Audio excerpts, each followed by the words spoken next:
we command ye, our great and glorious player of games, O ye Jhaman, who doth playing that game of Fire Emblem, don't ye ever click to join the Flame Emperor. And I said, and lo, I did not. This is some weird stuff happening this week. Jhaman, yeah, Jhaman. I hope you like a Jhaman too. Hello, everybody, and welcome to Jhamancast, episode 10. I'm so happy to have you here. I didn't know if I was going to be able to get an episode out this week. I had some trouble with my computer, and it really wasn't until the last minute that was all sorted out. It was 2 days where I had planned to do the work on, later in the week, and then all of a sudden my computer crashed, nothing was working, and I'm just glad to have something for you this week. I have a lot of news for you this week. I have some stuff to talk about what I did, what I got into, even though I had really 2 days that I couldn't do anything. And it's going to be a little bit shorter episode.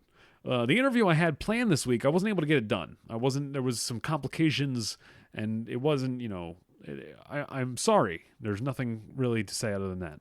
And I'm changing up some of the stuff I'm doing in order to that to not happen coming in the future. We'll see if this works. We'll see how it goes. This is a beautiful thing. I love doing this podcast. So it's going to be a shorter episode. We're going to talk about the news. I'm going to go really in depth on the news this week and talk about things that are really important to me and things that I really love and thought were things we really need to highlight. And then I'm going to talk about some stuff that's just been on my mind. It's going to be good. Thanks for coming here. Let's get along. Let's go, because this is a hell of a podcast, and I'm glad you're here with me.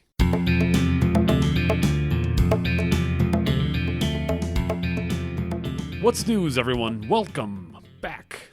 Jhamancast episode 10. So let's check it out. All right. So the first thing in the news, I think this is important, not the most important, but I think it's important to talk about, is the Mixer dress code guidelines were pointed out. Slasher on Twitter was pointing these out, and I thought that they were interesting enough that we should talk about them. And I think more importantly, the fact that this is a topic of discussion on Twitter and online and the things that people are talking about is more indicative of how important of a move it was for Ninja to move to Mixer. And it sounds like he's doing amazing there for the first couple months. We'll see what happens in the future. But right now, Mixer's really taken off using this momentum to really stir up the streaming market. But Mixer's dress code guidelines were getting a lot of flack, mostly from the female community on Twitter, and a lot of people, social justice warriors, whatever you want to call them, things are a little weird, a little interesting. I mean, it's kind of up to you whether you like these, if you dislike these.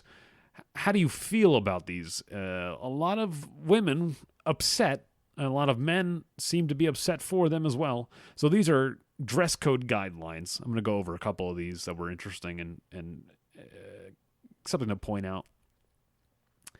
Because, okay, so on Twitch, when you're streaming, there are a lot of women with, low-cut shirts and blah, blah, blah, and what they're allowed to wear and what they're allowed to do is kind of a little bit, kind of lenient, I would say. Compared to, like, what I did growing up, going to school, high school dress code guidelines, that's more of what Mixer's going for. These guidelines that are saying, hey, if you're streaming and some of your followers and listeners might be children, you're going to dress so-and-so according to their appropriate beliefs, what they think is appropriate for that. So anyway, here's the body areas defined. They said the shoulders. The breastbone is the area on top between the blah, blah, blah, blah. There's a bust line. This is the widest area below the shoulders and above the rib to the rib cage.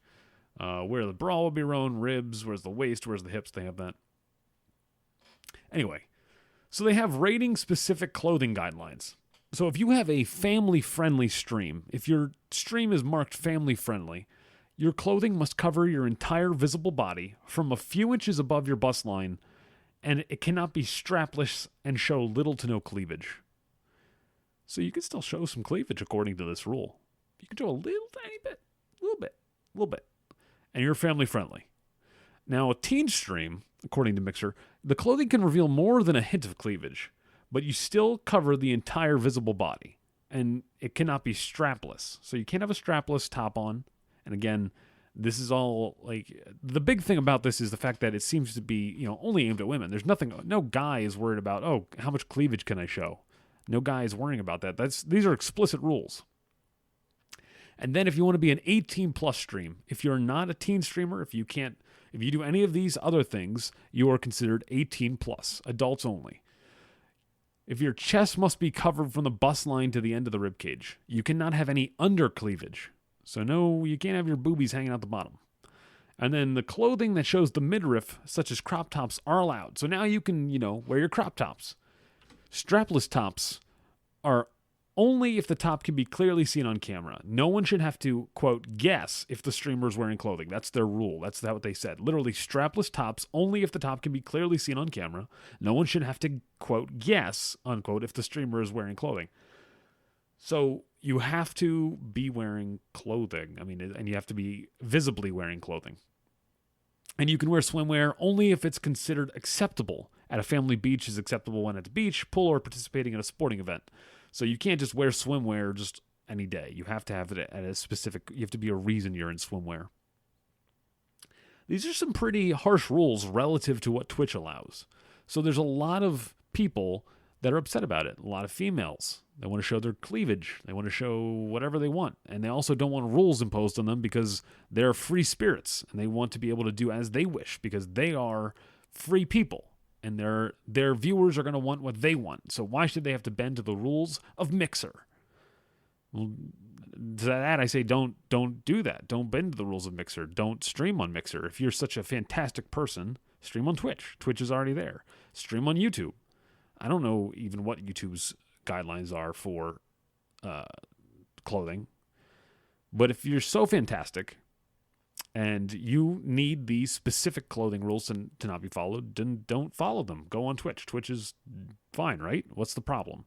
All these people, we got to switch to Mixer now. We got to do this. Oh, Mixer is sexist. Listen, Mixer is literally making up their rules as they decide because they are allowed to. That's the whole point. They're not a government. They're not Congress. They're not public world. They're their own website. And they want people to fulfill a specific guideline that they want. It's the same as time when I go to work. If I go to my job, I can't wear, short shorts. I can't wear a swimsuit to my work. And people, but how could you not let me wear a swimsuit? Don't you guys know that I'm expressing myself? That if you let me express myself, that our customers for this store will be better because I'm wearing my swimsuit, I'll attract more people. I'll be able to give my best self. This is what our customers want. You guys just don't understand. Your big daddy bosses are not allowing me to wear my clothing. Listen, it's their platform. They can say whatever the hell they want. Now, of course, if they say you have to wear swastikas, of course not. Of course you're not going to do that. There'll be some stupid people, like people just wouldn't stream. It's the same thing. If you want to wear your crazy clothes, whatever they are, if you want to wear your exposing stuff and not be labeled 18 plus, then don't go on Mixer. Yes, it's a little bit silly that someone pointed out that like Disney princesses would be considered 18 plus streaming, right? Ariel would be an 18 plus stream if someone was dressed like Ariel. If someone was dressed like Jasmine from Aladdin, it would be an 18 plus stream because it's a strapless. She's got cleavage hanging out. She's got a midriff showing. Yes. That's a little goofy. But again, it's their platform. It's Microsoft's or Mixer's platform. They get to decide what is done and what is said and how that's going to go. It's not up to you as as a content creator, you have some say. But Mixer's going for specific guidelines. So I don't see the fight in this. I don't see the point. And that moves me on to the next thing I want to talk about. Because this came up after this was on, the beginning of the week, that was this Mixer thing. And then we had these shootings in the USA. Terrible, tragic things happening. People dying from gun violence, from these crazy people.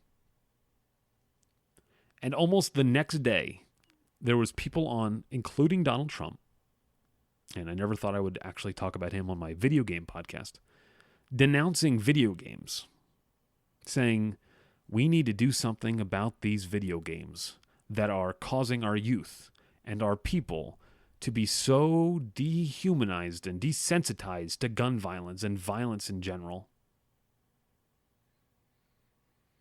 No, wrong. I just it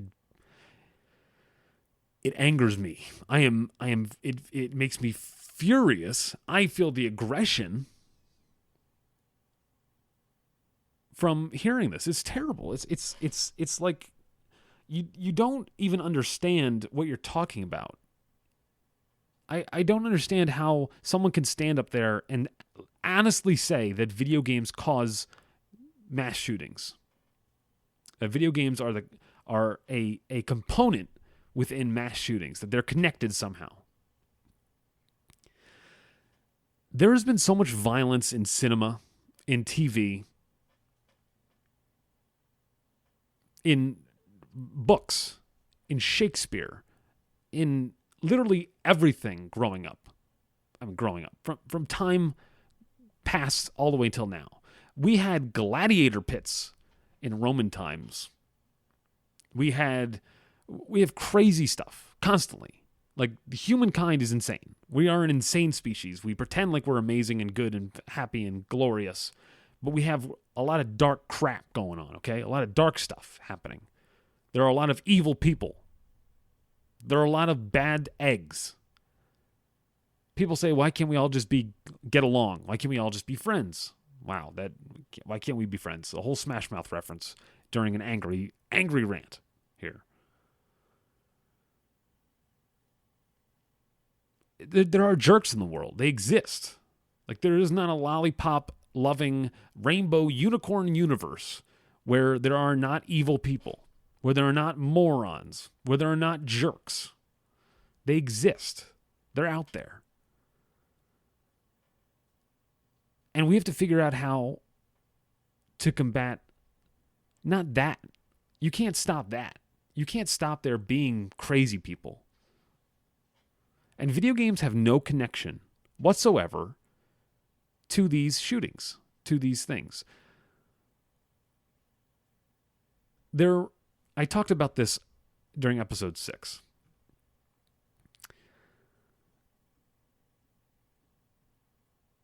There was a study done, and we talked about it, that said aggressive video games, not a risk factor for future aggression in youth, a longitudinal study. They studied, like I mentioned in episode 6, that aggression, it would take, 28 hours of aggression? 28 hours a day? Take 27 hours a day, It would take 27 hours a day of M-rated gameplay to produce clinically noticeable changes in aggression. Literally impossible to do 27 hours in a day. I feel like I shouldn't have to say this, but there's only 24 hours in a day. So literally impossible to produce clinically noticeable changes in aggression, according to this study. This one done in the Journal of Youth and Adolescence in August 2019, volume 48, issue 8. It's a first online, the 4th of July, 2019. Christopher J. Ferguson, John C. K. Wang were the people who did this study. It's crazy. Aggressive video games are not a risk factor for future aggression in youth, according to that's what they came out with. And there's another one from the Royal Society Open Science, a registered report titled "Violent Video Game Engagement is Not Associated with Adolescents' Aggressive Behavior, Evidence from a Registered Report." Of course, I'm not going to read the whole report to you, and it's hard to do this. It's the same thing that Trump did, that a lot of these politicians have done with the manifesto from this shooter this last week. They took his words out of context. I don't even want to talk about them because I don't think we should give a platform to these people that do these insane things and allow this to be a thing. Let's talk about his words. Let's bring them out. Let's mention them. Let's let people hear them. No, it's disgusting. This person is a psychopath. Whatever he thought was wrong. Let's not talk about it. Let's not think it's okay and making it a big public spectacle of what he said. He should not be allowed to have his platform. He should not be allowed to be heard for doing this. It's not okay. It's not an okay thing to let that happen. But then these politicians not only give him his platform, they take his words out of context and they misappropriate them for their own gains, for their own beliefs. They hear one aide say, hey, he did this, had this. So therefore, we should do this, and this. Like it supports our belief. You should say this. You should go on Fox News. You should go on CNN. You should say the words, MSNBC, whatever. Who cares? I don't care what party you're with. Everybody misappropriated everything about what this guy had said. And we shouldn't even be talking about it. We should understand why he did what he did. But it shouldn't be something we publicize as much as it is. It's insane to me how much we allowed this guy to speak because of what he did. And so to get back to the point, there's these two studies I have for you.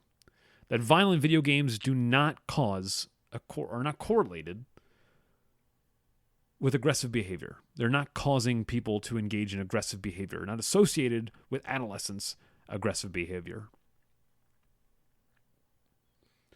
And so to see people get up on stage and say, oh, we need to look at these video games because they're causing this, they're not.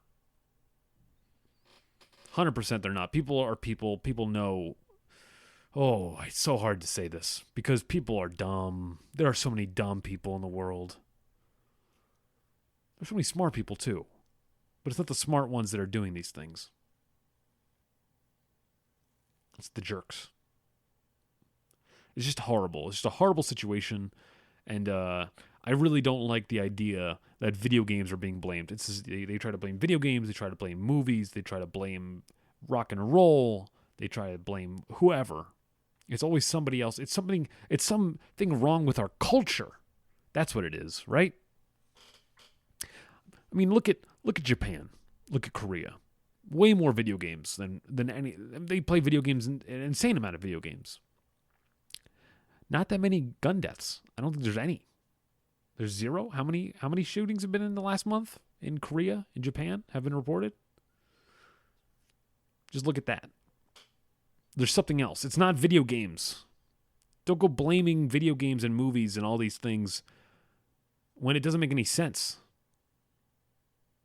It's easy to blame something and not find the real answer. And it's just frustrating. It's entirely frustrating to have that be what we're talking about this week. To have that be such a huge part of this week's discourse and to see video games go from last week, go from Fortnite, $3 million with Booga, to have this high. It was this high for video games. This holy cow, look how far we have come. Look what we can do. Look how important this is to our society. How much money we're spending on this single guy winning this single game. This game that came out recently. It's not like golf. It's not like chess. Those games have been around for years. Decades. Centuries. This game is this century. This decade. He made $3 million playing it. And then the next week, to have some crazy person shoot someplace up and then us blame video games for that. It just makes me so angry. I can't even think straight. I can't even say what I want to say because I'm just frustrated. And to seeing Trump up there denouncing video games just really boiled my blood. I just can't stand the idea. Whatever. I spoke way too much on this. I've said way too much about this. You understand where I'm coming from. I hope you understand. This is just me spouting. I think it's important to talk about these things. I think we should have these discussions. Because it's only, I guess, you know, if you don't get angry ever, you're never going to get something done, right? If something frustrates you and you want to break through it, if you don't get frustrated, if you don't break through it, it's just going to roll you over. You gotta fight for what you believe. You got to. If you believe it, fight for it. And that's going to cause conflict, obviously. Fighting is conflict. But I believe this. I believe video games are not the cause. I think they're a beautiful thing that brings us together, that allow us to share more of ourselves with more people than ever before, especially with the internet and the connections we've made. I have friends in California. I have friends in Canada. I have friends in Europe. People that I would have never met without video games. People that have changed my life for the better, that have made me think differently, have made me a better person because of video games.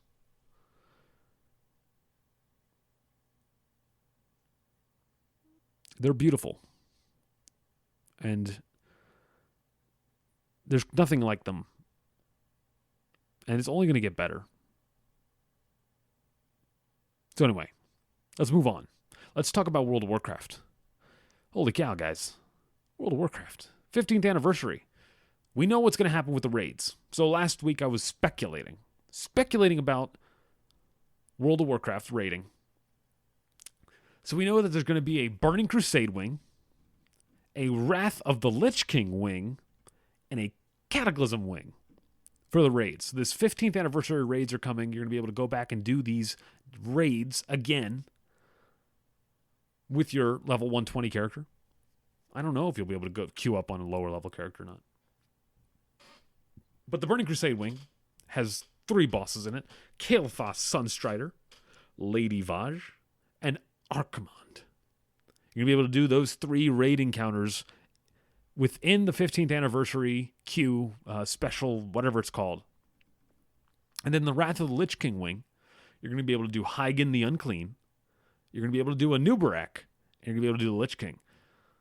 Those are 3 pretty good raids. I got Hygen's okay. I don't really care about that. Anubarak was a great fight. The Lich King is a hell of an amazing fight. We'll see how hard it is. Is it going to be like Molten Core or the 10th anniversary? Is it going to be a really tuned down easy? Or is it going to be really hard? Is there going to be different difficulties? I doubt it's going to be that difficult to do because they want everyone to experience. This is only around for a small amount of time. And then the final one, they have Cataclysm wings. Cho'Gall, Nefarian, and Ragnaros. I'm actually really excited for Ragnaros. I never got to fight him in Cataclysm. I did Cho'Gall, I did Nefarian. I don't know if I ever downed a Nefarian. We downed Cho'Gall for sure. My guild did. But I stopped before we killed Nefarian. And then the classic Alterac Valley PvP event is coming. Boys and girls, ladies and gentlemen. Alterac Valley. During the 15th anniversary, you'll be able to queue for a classic version of Alterac Valley. It is identical to how it was when it was initially released during vanilla. Completing a series of activities in this version will reward you with the Stormpike Battle Ram for the Alliance, or the Frostwolf Snarler for the Horde. And these mounts are beautiful. They are, the original mounts, the way they were, but they're, textured up, beautiful little modeling, whatever it is.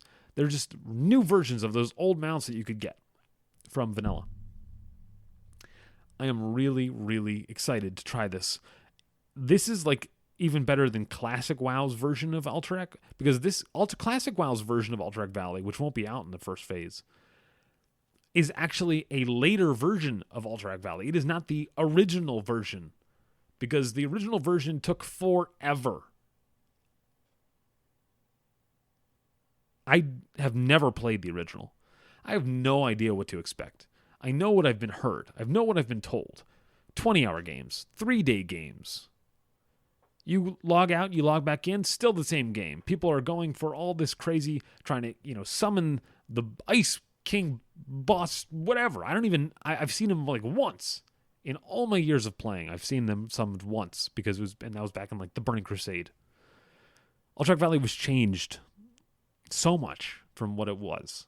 It will be really fun to go back and do that. And to experience it at least once. I don't know if it does take 20 hours for a game. Yeah, I will do that once and then bow out. I will not be staying on for 20 hours. Another thing to talk about, World of Warcraft. Character name reservations for World of Warcraft Classic open on August 12th, 2019 at 6 p.m. I believe that's Pacific time. Players that have an active subscription or game time on their World of Warcraft account will be able to create up to 3 characters per World of Warcraft account and have the names reserved before World of Warcraft Classic releases worldwide on August 26th, 2019. After release, the number of characters you can have that can be created per World of Warcraft game account will change to the following, okay? You can have a maximum of 10 characters per World of Warcraft Classic realm, a maximum of 50 characters across all World of Warcraft Classic realms, and only one faction per realm on PvP realms. So you can't have a Horde character and an Alliance character on PvP realms. Also, they will not affect your current World of Warcraft characters' retail side. So you can have 50 retail characters, you can have 50 WoW Classic characters, completely separated, not connected. Thank you, Blizzard. Good idea. Also, huge news for any RP PvPers out there. An RP PvP realm will launch in North America for World of Warcraft Classic and for other regions as well. I've heard, if I believe I'm correct, and I'm not even going to check, because I'm pretty damn sure it's everywhere, not just North America. But RP PvP realms will come back. I actually started, and squeaking my chair, I apologize. I actually started in an RP PvP realm. Can this chair not? Okay, we got it. We just got it in there. We just got to keep squeaking the chair. And I'm going to keep talking about it. But an RP PvP realm in North America for World of Warcraft Classic and other regions. I started in an RP PvP realm. I don't know why. It was Twisting Nether. My cousin started on that server. So when I started playing with my brother, who was also on that server because my cousin was on that server, I joined their server. I didn't know what an RP PvP realm meant. But eventually I transferred off. They gave off a free, there was at one point a free transfer off to Anixia, they said. And that's where I am now. I'm on Anixia. So just, great. I don't understand it. I don't understand what RP PvP does exactly, what it allows for. I would love to have an RP PvPer come and tell me. If you would, send me an email, jhamangamer@gmail.com, or hit me on Twitter @jhamantheshaman. Please, someone message me. Tell me why RP PvP is important. I am glad that Blizzard is including something for people that want it. There is obviously a need for this or a desire for this because there are people that are happy. But no one has ever explained to me what exactly is the benefit of RP PvP realm. What is the difference between that and an RP realm? Why is PvP better for RP purposes? Is this going to allow things like RP faction conflicts? Are you going to have like set up outside the game like, hey, we're going to have a Horde and Alliance battle. We're going to RP it, and we need to be on a PvP server for that to work. It won't work on a PvE server or a regular RP server. I don't understand it. I would love someone to explain this to me. Please send me an email, correspond with me, go on my Discord, go on Twitter. Tell me why RP PvP is so great. I don't understand it. I would love to. But I am also very glad that Blizzard is listening to its community and including something that is kind of obscure, I don't understand it, and that's why I call it obscure, because I don't get it. So therefore, it must be obscure, right? That's me being facetious, okay? I truly don't believe I'm that great. Moving on, guys. Psyonix Studios is removing crates from Rocket League. So they said, later this year, we will remove all paid, randomized crates from Rocket League and replace them with a system that shows the exact items you're buying in advance. It's similar to changes implemented earlier this year by the Fortnite Save the World team. Rocket Pass Premium DLC cards and esports shop items will continue to be offered for direct purchase alongside our new system. So this is just, a trend in the gaming industry now for removing crates, removing the randomness, removing the gambling, really, that's going on for kids. Removing that stuff that's really pushing kids and pushing people to buy these gambling-like stuff, this loot crates. So good. I don't really have a problem personally with loot crates, but removing them does make me happier. I think they're silly, goofy, gimmicky. I'm happy to see them leave. I don't care if they're in. Doesn't really bother me. But if you take them out, I like it. I like your game a little bit better. I like the fact that there's not in there. And that's it, guys. That's what's news this week. You know, what I thought was interesting. I honestly went on a bit of a rant there for a while. But, you know, it happens. Rants happen. And it's just, you know, passion coming out. It's me believing what I'm saying. And I hope you guys enjoy that. We're going to talk about me. Another rant, probably. A little bit more ranting from Jhaman in the What's Jhaman segment. Let's go.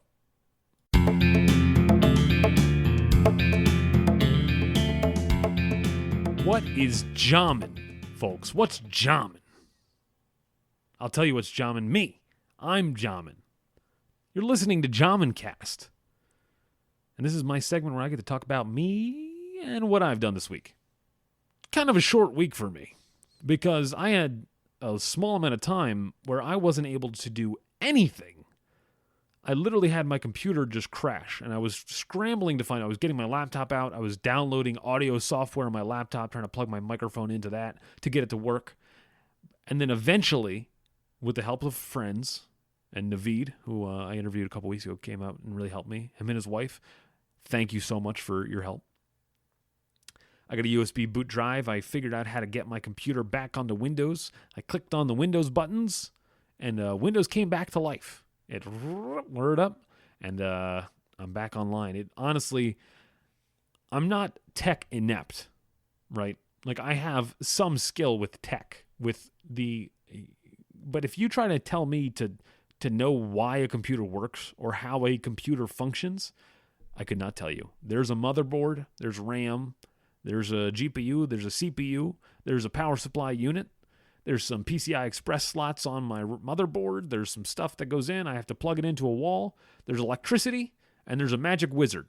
Pretty sure there's a magic wizard in there somewhere, and he says, turn on. And the computer goes, whoop, whoop, whoop, whoop, whoop, whoop. And it doesn't sound like that, but that's what magic sounds like in audio format. If you could condense magic into an audio format, that's what it would sound like. Whoop, whoop, whoop, whoop, whoop.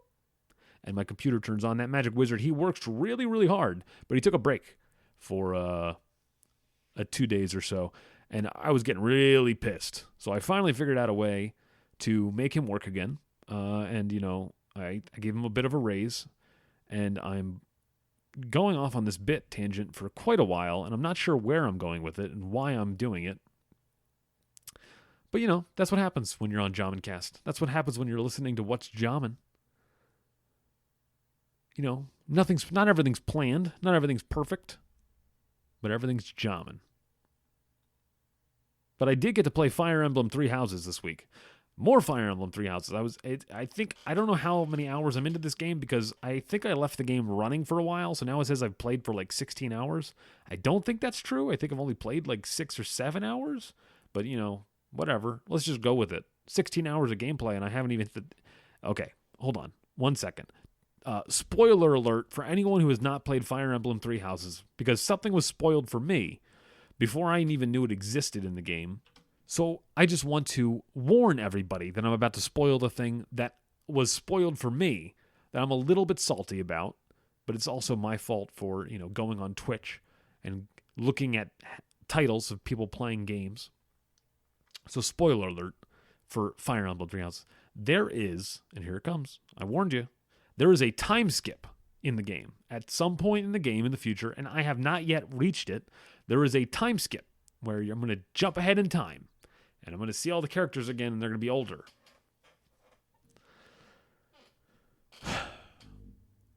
That was ruined for me. So that was something. So I haven't even got to that part yet. I don't even know how far into the game I am. I don't know where the ending is. There's still so many questions I have. I had a guy named the Flame Emperor come up to me and ask me if I wanted to join him. And Twitch chat told me, do not let him join, or do not join him. We command ye, our great and glorious player of games, O ye Jhaman, who doth playing that game of Fire Emblem, don't ye ever click to join the Flame Emperor. And I said, and lo, I did not. This is some weird stuff happening this week. Anyway, my main character, Catherine and Raphael, because I went with the Golden Deer House for Claude, because Claude's amazing, are just tearing up the game. And now I kind of want to make every character like Raphael. I think Raphael is an unarmed puncher, right? He starts off just punching people, and you can, build him into the classes. There's classes that you can build up into that allow you to punch more and become better at punching. Like literally, that's what they do. They're good with their fists, and they can just kick and punch people to death. I kind of want to make my entire team that, which I know is not good for the game balance-wise, because you will die to their counter, whatever that is. I'm not sure what their counter is yet. I'm sure it's like range damage dealers or magic people, or maybe it's armored people. But the punchers, it's hilarious to watch Raphael run up to a guy full armor just because he outlevels him so much and punch the guy to death and see him just destroy this guy with his fists. Kind of want to do a playthrough where I make my entire team into punching people and see how that goes. But we'll see. That'll be in the future. If I play through a second time, I'll probably do that. And then I'm not understanding the tea time. Like I get it. I'm getting charisma for it now. Like I get charisma, they get charisma. I don't really know. I think charisma helps with the link attacks or something. Someone was explaining to me. But there's some those strange things that games have, even Japanese games. Like the Pokemon part where you have to pet the Pokemon. I forget what it's called, Poke something, and you can pet them. It was cute. It's funny for it to do like once or twice. You could throw treats to them. There's like an observe mode at the end of the tea time, and you can just like stare at the woman or the guy you're talking to, and like move the camera around. It's one of those things. I'm like, is this helpful? Am I getting points for this? Is this just a fun thing to do? And again, that's the whole point of games, right? Sometimes there's just things that are not like for the game. It's just to have fun and enjoy it and role play a little bit. And I think that's what those are for. And it kind of threw me off for a bit. I was like, okay, am I getting points for this or not? And I didn't. You're not. I don't think you are. But it's a fun game. I'm having a blast playing it. I really do enjoy the combat, and I enjoy the characters a lot. I love the characters, and the story is so far it's okay.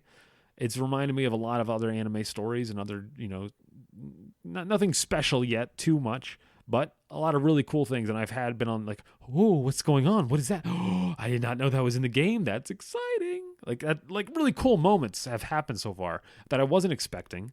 I didn't know where the story was going, and to see it where it is, it's good. And I'm only, I'm scratching the surface of this game, and I'm having a fun.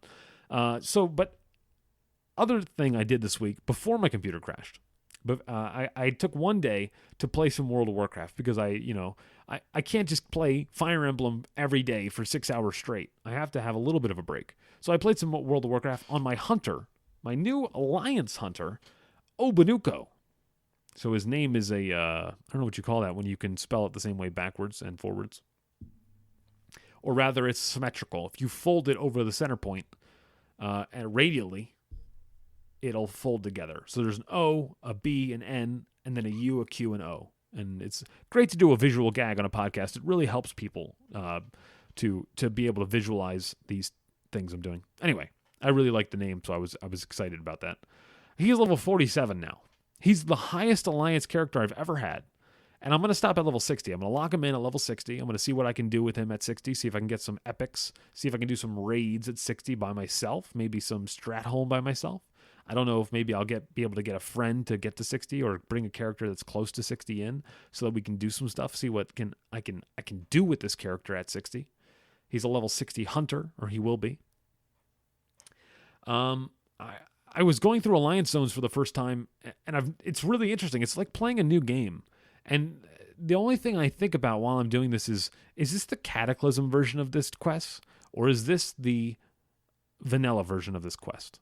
Because I really want to see these zones from the vanilla version. Lac Modan is a beautiful zone that I've never known about. I've flown over it. I've flown past it. I've never stopped in it. But it is one of the most perfect aesthetics for a zone. The way I love World of Warcraft zones. It is why I like dwarves as a race. They have this great aesthetic of being one with the mountains, but I don't care about snow. I don't want to deal with snow. I love Lac Modan. It's this mountain, it's dwarves, it's kind of awesome. Lac Modan is incredible. And being able to play a game that's been out for 15 years and have something completely new that's not part of the newest content patch, right? It's not part of Nazjatar. It's not part of Mechagon. It's not part of the latest content patch. It's been in the game since Cataclysm. to be able to do that and have that occur, have this like sense of like exploration and glory and wonder. I forgot that was going to be a part of the game, right? Like I thought I was doing this to get to 60, and I was like, I'll do it on an alliance character because I've never done that. And then it just kind of evolved into like, oh wow, I'm not even paying attention to a lot of the quests, but I just love the aesthetics. I love the bears. I love the animals of Loch Modan. I love the foxes and the animals and the now I'm fighting in the wetlands. I think I'm fighting murlocs and stuff. And like, it's all this stuff that I like in Winterspring. I thought Winterspring was like a unique zone, but Loch Modan has a lot of the same stuff going on with Winterspring. These tunnels that enter into new zones, these ways to enter a new area, and the architecture that's in the area around what's going on, things I didn't know because I've only played Horde for so long, that it's really incredible to try it as Alliance and see it from a new perspective. Not necessarily like I don't like Horde. I love the Horde, and I want to always play. I never want to play Alliance. But seeing what they actually have, gives me some perspective and some insight into some really cool things that I have been ignoring for so long. And then, like I said, my computer crashed for 2 days. I was stressing out. And honestly, at some point during this week, I had this thought run through my head. And I was sitting at work, working just my day job. And I was thinking about how my computer's not working, and I'm going to have to get home, and I'm going to have to try to maybe use a USB drive to boot it. I don't know if that's going to work. I don't know how it's going to, maybe it won't work. I don't have time. I'm not going to be able to do this before Saturday when I expect it to come out. And I'm kind of, feel like I'm cramming things to the end of the week. And so, I'm making adjustments in my process for creating this podcast so that it's not stuck till the end of the week. So that if something happens, like an interview doesn't work, if an interview doesn't occur, that I'm not stuck and just out of luck. Or if my computer crashes, I'm not stuck. I have something backed up so that I can have an episode every Saturday. Anyway, so I'm at work thinking about the podcast and thinking about how I'm going to get it out. And a click of me, a part of my brain said, maybe we're not going to be able to get this out this week. Maybe I'm not going to be able to do that. Maybe this will be the first week where maybe I'll take a break. Is that going to be a problem for the listeners? Is that going to be a problem for me? And honestly, it made me feel sick. I started getting nauseous. I thought I was going to vomit. I was terrified. And it wasn't that bad. I'm playing it up a little bit for the story. But I felt nausea within me, right? In my esophagus. Because, and I've never had that much of a visceral reaction to something that's emotional before. Like I maybe other things, other emotions. But this nausea for not being able to create this show for everyone that's listening, it hurt. It really did. And I want this show to come out every Saturday. And I want to have a interview every Saturday for the listeners. Because I think this is really powerful, and I've really enjoyed doing it. And I've really loved every minute of creating this podcast. And I'm only on episode 10. So I'm really sorry to all the listeners that I don't have an interview this week. I wish I did. But that is how I'm feeling. And I figured I should just open up and tell you exactly, how I feel with this episode and what's going on and what happened. So I had a lot of stuff went crazy this week. 2 days where I wasn't able to work on the podcast that I thought I was going to be able to. Like my day off, right? I had a day off and I was like, I'll work on the podcast that day. All day I just sat on my computer trying to figure out how to get it to work. And I had no idea how to get it to work. And then just all sorts of things. Everything that went wrong, it could be worse. Life could be worse. I'm still here. I still did get a podcast out. This is it. You're listening. And thank you so much for being here. So that's what's Jhaman. Let me not continue to ramble about my week, because it really wasn't that crazy of a week. It was crazy in the fact that I couldn't do anything. I couldn't even play on the stress test this week. literally as I'm recording this, the stress test is going on right now for World of Warcraft Classic. And I'm not streaming it. I am not playing it. I feel terrible that I'm not able to do that. I really wish I could. I want to experience that. It looks beautiful watching other people streaming it. It looks glorious to be on there. I'm jealous. I'm envious. I want that.